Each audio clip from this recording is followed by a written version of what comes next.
Because I was out with Eddie. Used to make me laugh, man. Eddie has always made me laugh. But Eddie has the same problem. I grew up with two guys that I adored. One was Stinky, because he was Italian. Like, if you saw him, he was Italian. But once he had 3 drinks, his grandmother was American Indian. And he was just... And I had another friend that hung up with. His name was Jimmy Burkle. The guy was the personality, like great personality, great guy. But brother, when he drank, like, he was really smart. But when he drank, his eyebrow would go up, and he would start smoking cigarettes and act differently. So we used to call him the Marquis de Sade, because he was crazy. Like, whenever he drank, he'd just go crazy. But, you know, like, I met Eddie a couple times when we went out, and there was 3 particular times. It was one night in Austin where you and me and Joe went out to do a show, and then we went to Fogo de Chao, and you started drinking that Fogo de fucking Chao.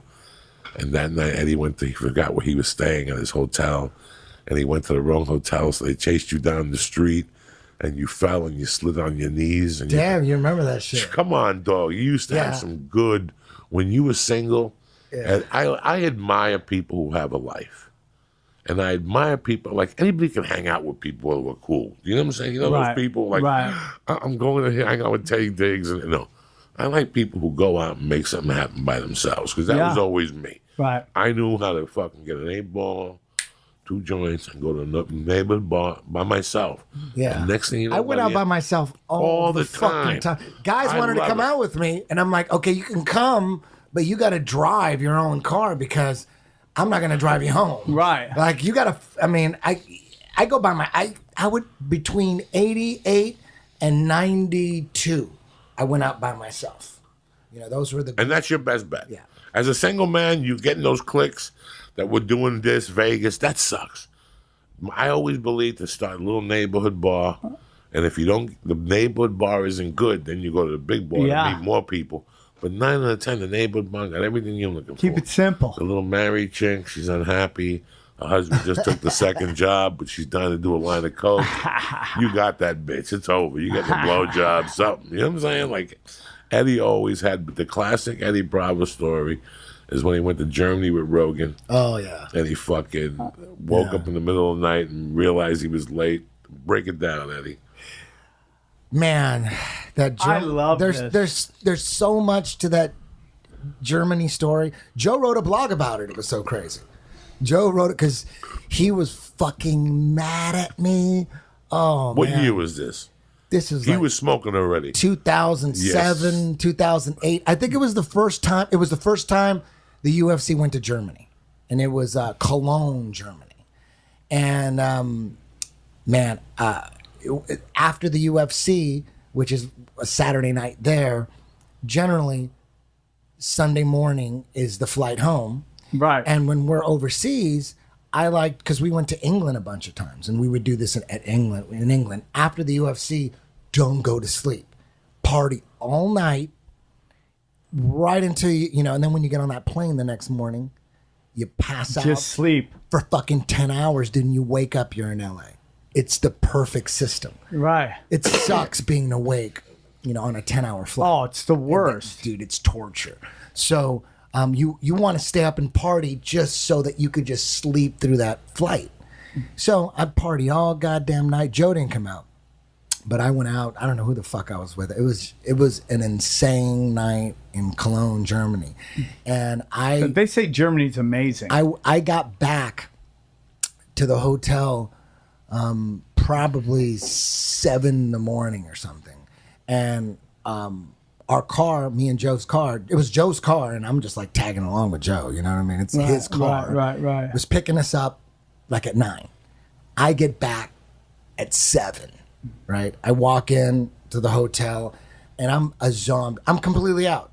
I don't remember any of this. This is just, I must have been, because Joe saw me. He was in the lobby, and he's like, and I went up to my room. I tried to pack, I guess, you know, and I have a certain way of packing.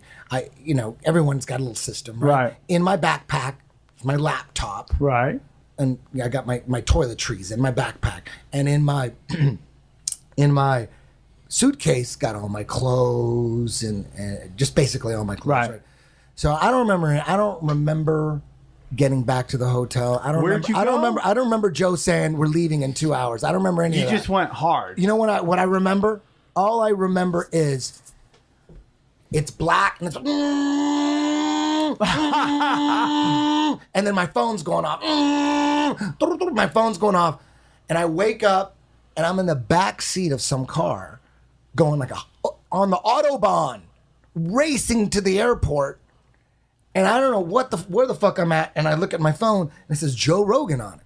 It said actually Joie Wash. That's what it said. So it says Joie Wash.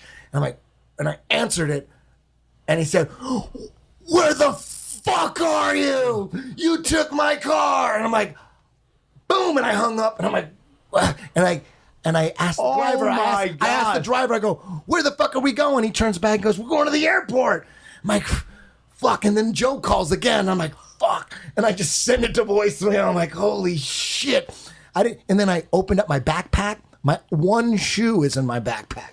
No laptop, just one shoe in my back. And then I open up the suitcase and my laptop's in the fucking suitcase. So I feel like, oh my God, where the fuck am I? Dude, I've had those nights. And then Joe called again and goes, dude, you took my car.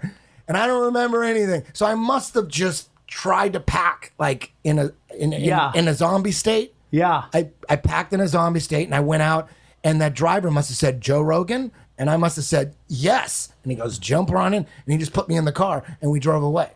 And then, I don't remember any of that. I came to life. It's like the beginning of a movie, like, just black and then you hear a phone and all of a sudden, boom, my eyes open. You're like, reality. Joe Rogan trying to call me. I have no the last thing I remember, I'm doing shots at some bar in Germany. I don't remember getting home. I don't remember going to the hotel, packing, and then getting in the car. I woke up in the backseat of some fucking car on the Autobahn, racing to the airport. So I get to the airport, right? So Joe takes a taxi. He jumps in a taxi. And he is so mad at me at the airport. Yeah. He would not talk to me. He didn't talk to me the whole time at the airport. All the whole flight back, we're sitting next to each other like first class, and he didn't say a word to me. He was mad probably for about a week. And then he wrote a blog, and then he realized, okay, it's over. He should kind of like, laugh about it. So then it became a joke to him, but he was fucking furious, dude. But there's a blog somewhere on the internet. I don't know. I don't know if it's got to still be up there, but it's about that story. If it's 2 PM and you ain't high, go fuck yourself. Get out of my face. I want you around me like I want cancer in my ball sack. You know what I'm saying? You're gonna come around here looking at me with your fucking wide eyes, thinking that I'm gonna reform. Go fuck yourself. My morning starts at 5:30 a.m. Either you're there or you're square. You know what I'm saying?